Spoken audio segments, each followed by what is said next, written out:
Hey guys, it's Eric with the Miller Park Man. We're throwing strikes and getting likes, hitting dingers, and getting listeners back again with your favorite Brewers podcast. We are on every day, 5:30 a.m. Central Standard Time. We're coming back from a little hiatus. Sometimes you've got to take these weekends and just enjoy them. It was beautiful. The weather was good. I had to. But we're back again on Apple, Spotify, Amazon, iHeartRadio, Pocket Cast, Radio Public, you name it, we are there. YouTube, Rumble. Check out the video stream of the podcast. Live videos 4 o'clock Central Standard Time every Saturday at 5:30 a.m. Central Standard upload. You can save $20 with our presenting sponsor, SeatGeek, using the code Miller Park Minute at SeatGeek.com on tickets, concert tickets, you name it, baseball, basketball, football, whatever. Miller Park Minute is the code. You can also support the podcast at patreon.com/Miller Park Minute if you want to go on and support us. So today's episode comes on a very special day and a very important day in this country. One of the things that I hold dear to my heart is the service of our veterans. My grandfather served. Both actually, I should say both of my grandpas, even the one that I was not alive when I was around, both served, and I think that's very important. They're both Army veterans. So today's episode is a very special conversation, being that there's no baseball today. Yes, there's baseball and other teams and other things like that going on, but we're not going to talk about it today. We're gonna set it aside, and this kind of gives us the nice little break. Setting it aside, we're gonna have a conversation here. I brought on a friend, former podcaster, guy who really puts in the long haul.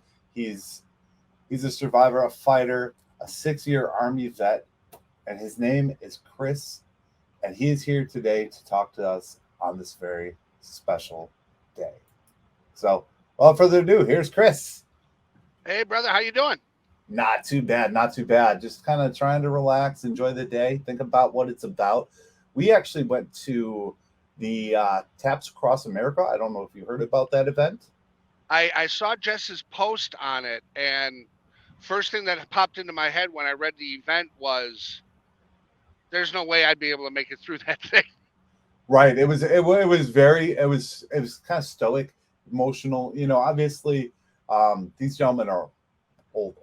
They're not guys of your age, but they've been through it, and you can see it, and they still go through the motions with the guns, and the 21 gun salute is still there. Taps plays, and of course Taps that's that tearjerker. You know what I mean? It just I stops you in your tracks. So it's a very somber Yeah, moment.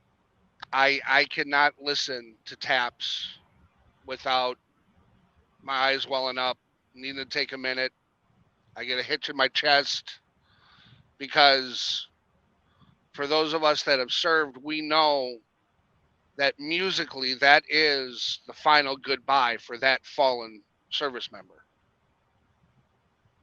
And I don't even know, and I'll never know. And that's one of the things that why I decided to have this conversation with you today is because it, I could write a whole story and read the history and everything like that. But I think it's better to talk to someone in, who experienced it and who knows what it means to be a veteran, to be a member of the service, and to have brother and you know die and need to be remembered. And that's what this day is about. So I'd like first for you to give us kind of what we should understand it as versus kind of the norm.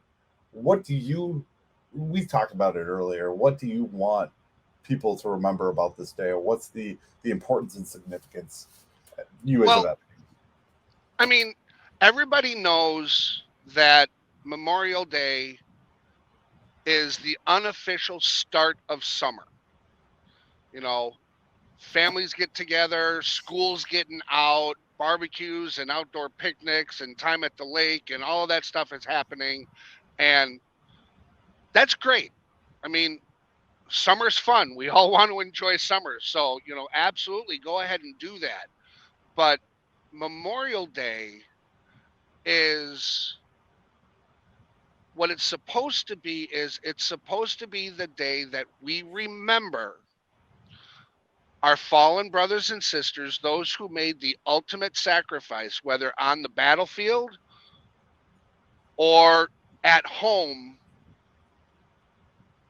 They they paid the price. They paid with their lives, and they're the reason why we celebrate and are able to have cookouts and break out the pontoon boat and cruise up and down the water and and be able to raise a beer with your friends. So it's really really important that while we're having fun, we take that minute. Take the Today there was a national moment of silence at 3 o'clock this afternoon Central Time, and you know, parents like yourself and myself, it's important that we teach our children what this day is, because too many people think it's just a 3 day weekend. Too many people think it's National Barbecue Day. It's not. It's a solemn remembrance day. You have a lot of people that walk up and they'll wish you a happy Memorial Day. For those of us that have lost brothers and sisters, there isn't anything happy about it. For the mother who has received a folded flag, instead of getting a thank you, but when you wish her a happy Mother's Day, you're more likely to get a frying pan thrown at your head because she's not happy today. She spends the day looking at the picture of her son or daughter and holding that flag in the tightest embrace possible because her son or daughter didn't come home. And I truly feel that as much as I encourage everybody to enjoy the weather, enjoy the fun, it's important that we all take that moment and remember why we're able to have that fun. And it could be said better than that. I think one of the things that we don't realize is what you've seen. You know what I mean? As an outsider to this, someone who's not been on a battlefield, um, it's very very hard to picture it. You know, I know the experience of watching a movie like a Saving Private Ryan or any of these war movies that we see. That's the most famous one that I just referenced, but you know, Mm-hmm. it really is different through the eyes of someone who you know catch up. That's what that is on that big screen. You know what I mean? That we can Right, write that off. But when right. you see somebody bleeding out next to you, when you're in that circumstance, it's a totally different animal. And I'm sure you still, right? I mean, you wake up with nightmares and scars. I have scars. I do battle PTSD. I battle anxiety. I battle depression. I have visions. I hear voices. Um, I have brothers that, yeah, I watched as their life ended. Um, I know what it's like to be the squad leader that has to write a letter home. Dear Mrs. Smith, I'm writing this letter to extend my sympathies and my condolences, and have to tell a mother how her son distinguished himself. At the same time, let her know, I'm sorry, but he's not coming back. And It's it's hard. that's terrible. I mean, to tell someone that someone's dying is I can't even imagine. But to say that they're dead is a totally that just carries a different weight because you as a person are writing this down on a piece of paper and saying you know I it's probably relive hard to get I to the relive words. I relive the day that it happened, and I relive the moment I wrote that letter over and over and over again. And I don't think that'll ever stop. And life is fragile. It's so fragile. It You is. know. And don't get me wrong. Those of us that have served, those and even those that are currently serving, we made that choice. Mhm. We chose to raise our hand. We chose to sign that contract. And we knew that it may involve seeing combat. The one thing that none of us did choose is the situations we found ourselves in. We prepared for them, but it was never something that we voluntarily said, yeah, let's make this happen. So it it is it is a fragile thing. It is something that I can pretty much guarantee every vet has learned to not take for granted. And that's tough. I mean, I think, and then I say this again, we as common folk, I guess, not common folk, but you know what I mean. Like we're We not we who have we not call served, y'all civilians. civilians. There we go, civilians. Those who have not served are have a hard time putting it all together. You know what I mean? Like I know what I go through in my day to day life, but you had it's almost like a separate life. You know what I mean? You have children just as I hmm do, hmm but you had a separate life, and like it's hard to That, almost that x that's that part out of your life and continue that's a into a regular very life. good way to word it, because there are chapters that some people, I'm sorry, and I could be close to you. You and I have known each other for a handful of years now, Hmm. and I consider you a friend, but there are some chapters that you aren't going to be able to see because you don't need to see that stuff. You don't need to know the details. Some people in my life do know the details. It was only a couple of years ago that I told my mother and my sister about what I went through. And I had already been 20 plus years removed from service, and I still hadn't told them. And those are the closest people to you. Your family is the closest people to you. hmm You know, and you have children. I don't know of ages. I'm sorry. I don't remember Well, if we ever discussed my it. oldest son is serving. Oh,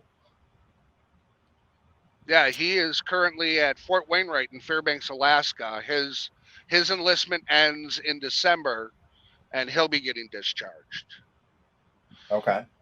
He was fortunate enough during his enlistment time that he did not get deployed. He spent his entire service time stateside. Well, they consider Alaska an overseas assignment because you have to go through Canadian airspace to get there, but he never went to a hot zone. He was fortunate. But I have three girls. I have two boys. Only one of them chose to serve. Um, if I were to tell my children, he'd probably be the only one. Right. And that's the tough part because that's a part of dad that makes you operate who you are. And we've talked about this, and I don't know how open you are and you want to talk about this, but there's that ugly side to this that that haunts someone who is a veteran, and that's the tough part. That's a part of you that you can't share with everybody, like you said, your mom and your sister just recently, but you can't share that with people who are civilians like I am as easily. You know what I mean? Right. And like I said, I mean, it's a big part of it is we ask ourselves, if I was that person, would I really want to know this? The one there's some things there are certain things you never say to a veteran. There are certain things you never ask a veteran. One of which is, did you ever kill anybody? Don't ever say that to a vet, because I promise you don't want to know the truth, because that person could, the mask that he or she puts on could project the kindest, gentlest person in the world to you. But behind that mask is somebody who saw and did some really, really dark shit. Forgive my French. And you don't want answers to those questions. And we don't want to tell you, because every time we think about those things, we relive it. And that is not a moment. I mean, those moments come to us more than we want them to on their own. We don't want to invite them on purpose, you know. And Um, that's hard. You and I in conversation before talked about the suicide rates and things like that, and I know you do a lot of uh, kind of you put informational content out on a pretty regular basis, and you're pretty mhm. involved. Yes. If there's anybody listening who wants further information or feels compelled to help, where are good places to go to assist in those things? Well, first of all, for anybody that's struggling, um, if you are still in contact with your veteran family, give them a call, shoot them a text. We had buddy checks when we served, where we had to find out where our battle buddy was, and what their condition is. Do a buddy check. Right before you and I got on tonight, I called a buddy that lives down in the Chicago suburbs. He's he's a Navy medic vet, and I called him up and I said, "Hey, it's Memorial Day, buddy check. How you doing?" He didn't know I was going to call him. I didn't know I was going to call him till I dialed the phone. But give your buddies a call, and if that first buddy that you think of doesn't answer the phone, go through your phone and push another number. That one doesn't answer, push another number. You keep pushing buttons until you find somebody who answers the phone. And if you can't find somebody in your contact list to talk to, 988 is the National Suicide Prevention Hotline. Those people are trained and ready to talk to you no matter what it is you're going through, no matter what it is you're feeling. The biggest thing to do for anybody that's struggling, civilian, veteran, first responder, it doesn't matter, is you talk to somebody. Because, and I don't mean this insensitively, but what you're dealing with, it's in your heart, it's in your head. It's not right out in front of you. You can't reach out and touch it. It's internal. And talking to somebody helps get that internal to process and get it out. Whether it's a thought that comes into words and you're getting it out of your head that way, those people are here to help. And if you want to help, you can call places like the National Suicide Prevention Hotline and look for volunteer. Um, they're online. There are countless organizations that are set up to help veterans, help first responders. A quick Google search in your area will list at least 5 to 10 of those groups. Call them. See if they're accepting volunteers. There's going to be a vetting process because of what you're going to be asked to do. But if you truly have a heart to help, jump on Google, look for veteran service volunteer organizations, Start dialing, start sending emails. We don't have enough people out there that are helping. We have a lot of people that give lip service to it, but I mean, I lost a squad member last November. The fifth one I've lost in the last 3 years. I had to add another name to my list of fallen brothers and sisters this year. And I'm getting sick and tired of putting names on that list. We struggle with it. It's real. Feeling alone is real. But you don't have to be alone.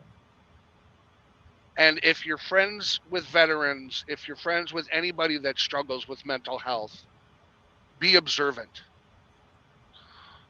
Look at your friends. Look for holidays. Look for events that, social events. Watch their body language. They may not say a word, but if you can clue in, there are signals that we show people to let them know we're not okay. And all it takes, if you want to help, all it takes is a word.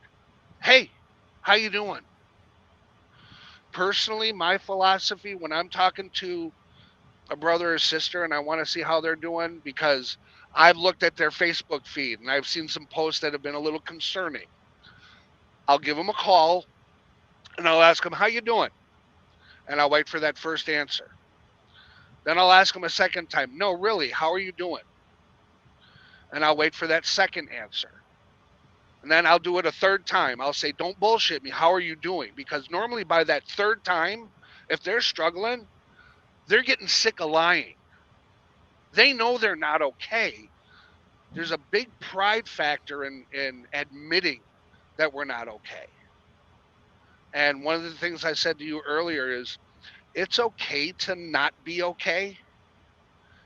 It's not okay to stay that way. You have people out here that love you, that care, they're concerned. They want to help you. They just may not know how. Mhm. So instead of staying in not okay status, reach out. You'll be surprised at how many responses you get. And that's exactly what I wanted to talk about and why I wanted to get you here because I think the importance of everything that we've just mentioned and just what people not being okay, whether it's civilian or not, this is the importance of the day because you said it to me earlier, and I think that was one of the biggest sticking points. You talk about your list and how many people has it grown to and that kind of thing, and I I don't want more. I don't want more people to suffer, but I know more people will suffer, and that's the tough part. Yeah, it's unfortunate that but it's, at least from a veteran standpoint, it's the nature of the beast. You if you are a combat veteran, if you have been deployed, you see things that no human being should see. And it's really hard. It's not like dealing with a computer and wiping the hard drive. Those images, they cement themselves. February is a very rough month for me. Um, but I have friends and family that know that. And this past February, there wasn't a single day of the month that I didn't have somebody messaging me asking me if I was okay. You know, real quickly with Memorial Day, one of the other things I want to point out is there are 3 days in the year that recognize military service. And a lot of people on Memorial Day will go up to a veteran and thank them for their service. And as much as we appreciate that thanks, although none of us really know how to respond to it, we appreciate it. Memorial Day is not for us. Armed Forces Day is the day that you recognize those that are currently wearing the uniform. So if you see a young kid in his dress uniform or in his utility uniform on Armed Forces Day, go up and thank them for what they're doing. Absolutely. Because that's their day. I can't remember what day of the month it is. I think it was earlier this month. Um, November 11th, that's Veterans Day. That's the day you say thank you to the vets. Um, because Veterans Day is for those who served that are still here. Today, like I had said before, today is for those that aren't with us anymore. And most recently in the last few years, that's come to mean, like I had mentioned, not just those that died on the battlefield, because for some individuals, they left the battlefield, but the battlefield never left them. They brought it home with them. They struggled with it, and for whatever reason, they lost that struggle. And even though they weren't wearing the uniform when they succumbed, they're still a vet. They still passed. They still deserve our honor and respect.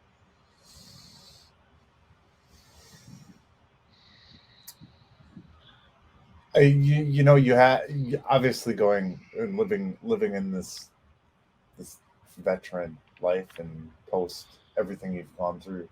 You can't say it any better, and I think that's why, and I said this, but I don't know if I said this at the beginning of the episode, but my words can't encapsulate it because I am a civilian, and because I don't know, and that's why this special episode exists. This is why I brought you here, and why I wanted to have the conversation. And I think you're a hell of a nice guy, and I enjoyed our time together on the Five Tool podcast, which those Absolutely. episodes are still out there. So, if you got any kind of closing thoughts, anything you wanna finish off with for the listening audience, or just things that you want to get off your head, any personal names that you wanna, you know, whatever Well, it may be, that's the floor is yours for. like I said, the biggest thing is, especially for today, is to remember why you have an extra day off of work. Remember why you get to go out and throw back a couple of barley pops and have fun with your friends and family. It's it's not asking a lot in the big picture, but for those who have lost family members, it means everything. If you're unsure of how to honor, Eric, you and your family chose to honor by going to that TAPS event. Most towns, big and small, around your municipal courthouse, you're going to have a memorial service. Go to those. Volunteer to put flags on headstones. Something just to show that you know why you have a 3 day weekend. Um, I think it's so important. It's so vital. It means so much to the families, and it will mean something to you and your family as well. So as far as today goes, that's those are my thoughts there. Like I said, and I do this if I'm on social media and I'm going live, I always end my lives with, if you're struggling, if you're down,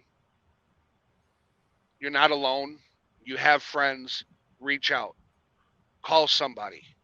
If that somebody doesn't answer, call another one. Call another one and keep calling till you find somebody.